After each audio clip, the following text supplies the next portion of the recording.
വെച്ച് ചവിട്ടി പുറത്താക്കിയില്ലേ?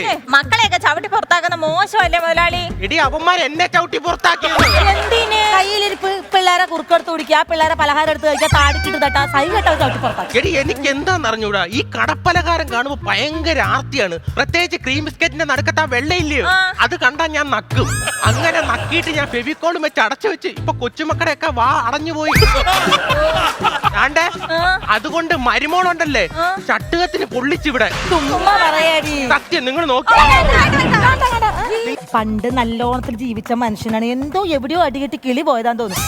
പണ്ട് ഞങ്ങൾ ഇവിടെ തന്നെയായിരുന്നു. എന്തോരത് ആ ഭാഗത്തൊക്കെ പശുവും തൊഴുത്തും ആടും. പശുവിന്റെ കാര്യം പറയരുത്.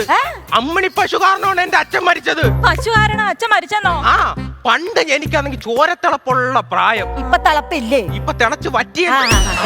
അന്നത്തെ ഒരു സമയത്ത് എനിക്കൊരു ഫുള്ള് കിട്ടി. ഞാൻ തൊഴുത്തി ചെന്നപ്പോ എന്തുവാ അമ്മിണി പശു അയവെട്ടുന്നെന്ന്. എനിക്ക് വേറെ കമ്പനി ഇല്ലാത്തോണ്ട് ഞാനൊരു 390 അമ്മിണി പശുവിന് ഒഴിച്ചങ്ങ് കൊടുത്തു. അടിച്ചു പൂസായ അമ്മിണി പശു 2 കാലിന് വീട്ടിൽ വന്ന് കയറിയെന്ന്. 4 കാലെന്നല്ലേ പറയാറ്? എടി അത് മനുഷ്യന്മാരടിക്കുമ്പോഴാണ് 4 കാലില്, പശു ആവുമ്പോ 2 കാല്. എന്നിട്ട് അടിച്ചു പൂസായ നേരെ വന്നിട്ടേ കട്ടിലി കിടന്ന എന്റെ അച്ഛന്റെ നെഞ്ചത്തെ ചവിട്ടിട്ട് ഈ പശു പറയുവാണേ, എന്റെ പാല് വിറ്റല്ലടാ നീ വീടുണ്ടാക്കിയ സ്വത്തിന്റെ പാതി കൊടുക്കാൻ. സ്വത്തിന്റെ പാതി കൊടുക്കാത്തതിന് പശു അച്ഛന്റെ വായിലിട്ട് ഒറ്റ ചവിട്ട്. പിറ്റേ ദിവസം പശുവിന്റെ കുളമ്പി നമ്മൾ കൊണ്ട് വായിക്കിരിയിട്ട്. കുളമ്പിൽ ആരെങ്കിലും കൊണ്ടുപോയി വായിക്കിരി ഇടുവോ മുതലാളി? എടി പശു ചവിട്ടിന്ന് പറഞ്ഞില്ലേ, അച്ഛന്റെ വാ പശുവിന്റെ കുളമ്പി ഇരിക്കുവാണ് അവിടെ. ചേച്ചി എവിടെ പോന്ന്? ഈ പല്ല കളവനെ ഞാൻ കൊല്ലാത്ത എന്താന്ന് എനിക്ക് 2 പെമ്പിള്ളറിലോണ്ടാ. മാറി ഇരിക്കും അങ്ങോട്ട്. അങ്ങനെ പോയി ഞങ്ങൾ പണിയെടുത്തോട്ടെ. ഹരിചന്ദന മലരിലെ മധുവായി. നീ ആ ചാക്കെടുത്തിട്ട് ആ മുളക് ഉണ്ടാവും അതിൽ അങ്ങോട്ട് എടുത്തിട്ട്. എടി ഈ കിളവന്റെ കയ്യിൽ പൂത്ത കാശിരിക്കണ്ട്. അതുകൊണ്ടാണ് ഞാൻ ഈ പറയണതിനൊക്കെ കൂട്ടു നിൽക്കുന്നത്. അല്ലെങ്കിൽ ആര് നിൽക്കാനാ ഇതിനൊക്കെ? എന്തോ ചെയ്യാനേ, ചിങ്ങേരൊക്കെ മര്യാദ പഠിപ്പിക്കാനേ നല്ലൊരു ഐഡിയ എന്റെ കയ്യിലുണ്ട്. Honey trap. Honey trap? ചേച്ചി എന്റെ കൂടെ നിന്നാ മാത്രം മതി, ബാക്കി ഞാൻ ഏറ്റോളാം. എനിക്ക് പേടിയാണ്. സമയം എത്രയായി? സമയം 10:30. 10:30. നീയൊക്കെ ഇവിടെ പണി ചെയ്യാനാണോ വന്നേ? അല്ല, തുടങ്ങണ്ടേ? തുടങ്ങണം. അവളോട് പറഞ്ഞ? ഇല്ല, പറഞ്ഞില്ല. ഞാൻ സാധനം എടുത്തോണ്ട് വരാൻ. തുടങ്ങണം. ദാണ്ട ചേച്ചി, ഞാനൊന്നും ഇല്ല കേട്ടോ. എന്റെ കെട്ടിയോനെ രാജീവിനെ ഒന്നും എനിക്ക് ചതിക്കാൻ പറ്റത്തില്ല. അവളൊരു മാന്യത്യാ നിൽക്കണം. അതെ, ഇതെന്തെങ്കിലും അവിടെ കിടന്ന് കാണിക്കും. അതിനൊന്ന് നിന്ന് തന്നാ മതി കേട്ടോ. ചേച്ചി ഞാനില്ല, ചേച്ചി അപ്പൊ എറിപ്പന്ത് കളിക്കാൻ നീ ഇല്ലേ? ഇതായിരുന്നു. പിന്നെ നീ എന്തൊരു കരുതിക്കൊണ്ടിരുന്നത്? അതെ, എറിയുമ്പോ വേദന ഉണ്ടെങ്കിൽ പറയരുത്, വന്ന് തടവിക്കളയും. നല്ല രീതി എറിഞ്ഞു കേട്ടി. കണ്ടില്ല കണ്ടില്ല.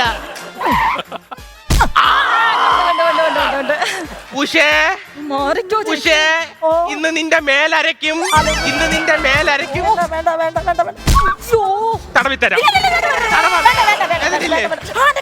അയ്യോ ചേച്ചിയുടെ കാല് മുറിഞ്ഞു.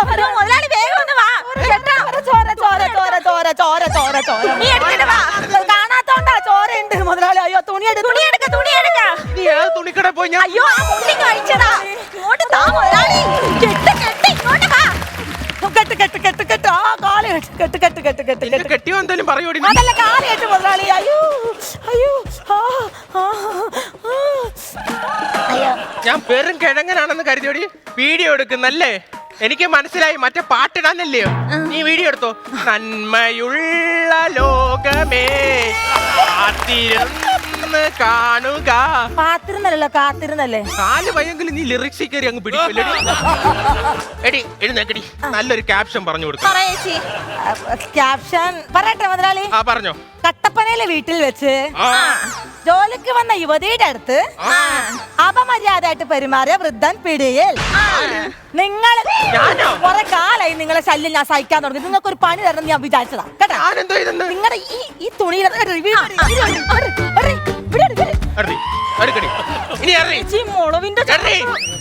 നിന്റെ നാക്കിറങ്ങിപ്പോ എറി വീഡിയോ. നീ എനിക്ക് ചൊറിഞ്ഞ് വരുന്നുണ്ട്, ഞാൻ പറഞ്ഞേക്കാം.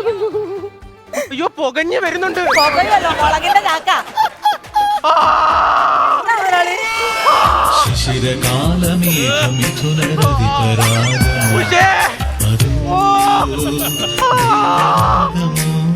അയ്യോ ഇത്തിരി ഐസ് ഇടുവോ?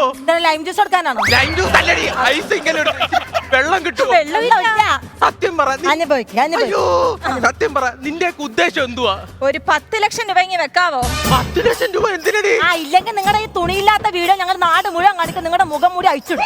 10 ലക്ഷം രൂപ നിനക്ക് 10 കുണുവ പോലും ഞാൻ തരൂല. എന്റെ വീടിക്ക് എനിക്ക് നിങ്ങൾ 50,000 രൂപ തരണം. എടി ഗൂഗിളിൽ കയറി അടിച്ചു നോക്കടി, കൃഷ്ണൻകുട്ടി ഹോട്ടെന്ന് 400 വീഡിയോ വരും. ഈ വീടൊക്കെ എങ്ങനെ ഉണ്ടാക്കിയെന്നാ നീ കരുതിക്കൊണ്ടിരിക്കുന്നത്? എന്റെ വിയർപ്പായത്. പിന്നെ എന്നോടാ കളി നിന്റെ.